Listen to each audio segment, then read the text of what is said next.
আমি অধম গুনাহগার আপনাদের সামনে একটি গজল পেশ করছি, মনোযোগ সহকারে শ্রবণ করবেন। গোলাপ নীলাম গাধা নীলাঘন নীলাভ রজনী গন্ধা মনের সুখে মালা গাঁথিলাম সকাল থেকে সন্ধ্যা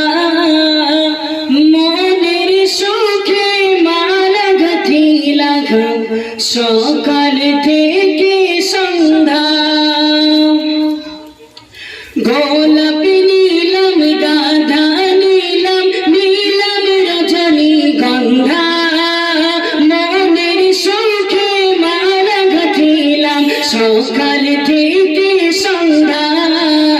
মনের সুখে মালা গাঁথিলাম সকাল থেকে সন্ধ্যা একবার দেখা দাও যদি ও কমলি ভালা মনের সুখে পরাব তোমায় হাজার ফুলের মালা মনের সুখে পরাব তোমায় হাজার ফুলের মালা সবাই বলো ইয়া রাসূলুল্লাহ ইয়া হাবিবাল্লাহ সবাই বলো ইয়া রাসূলুল্লাহ ইয়া হাবিবাল্লাহ গোলাপ নীলাম গাধা নীলাম গোলাপ নীলাম গাধা নীলাম নীলাম রজনী গন্ধা মনের সুখে মালা গাঁথিলাম সকাল থেকে সন্ধ্যা মনের সুখে মালা গাঁথিলাম সকাল থেকে সন্ধ্যা। এবার কবি সাদা ফুলকে প্রশ্ন করছেন, কি বলছেন শুনবেন। সাদা ফুলকে প্রশ্ন করি রঙটি কোথায় পেলে সাদা ফুলকে প্রশ্ন করি রঙটি কোথায় পেলে নবীজির ওই দাঁত মুবারক সাদা ছিল বলে নবীজির ওই দাঁত মুবারক সাদা ছিল বলে তাই সাদা ফুলকে তোলে তোলে সাদা ফুলকে তোলে তোলে গেঁথে রাখলাম মালা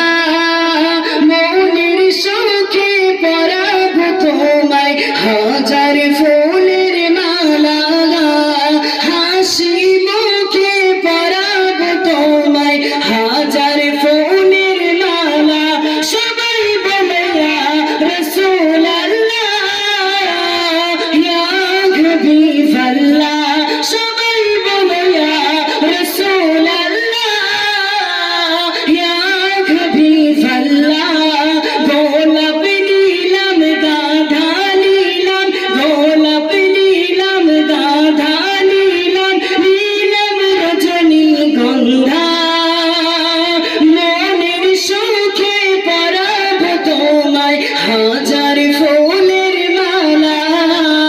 হাসি মুখে পরাব তোমায় হাজার ফুলের মালা একবার দেখা দাও যদি ও কমলি ভালা আর মনের সুখে পরাব তোমায় হাজার ফুলের মালা হাবিবি ইয়া রাসূলুল্লাহ ইয়া হাবিবাল্লাহ সবাই বলে ইয়া রাসূলুল্লাহ ইয়া হাবিবাল্লাহ। তারপর খুব সুন্দর ছন্দে কি বলছেন শুনবেন। লাল ফুলকে প্রশ্ন করা হচ্ছে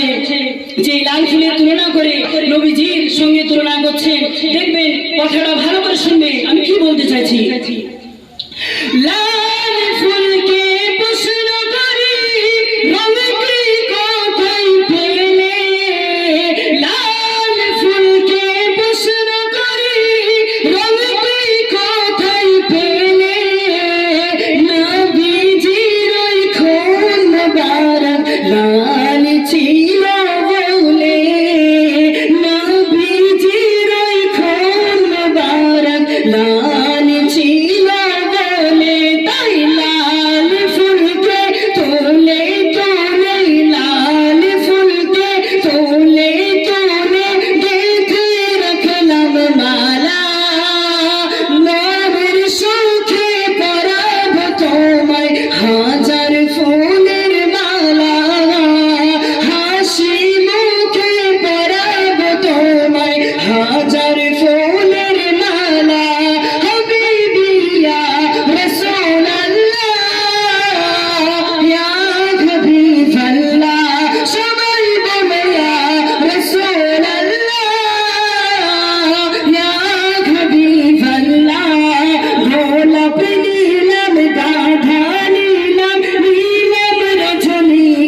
সকাল থেকে সন্ধ্যা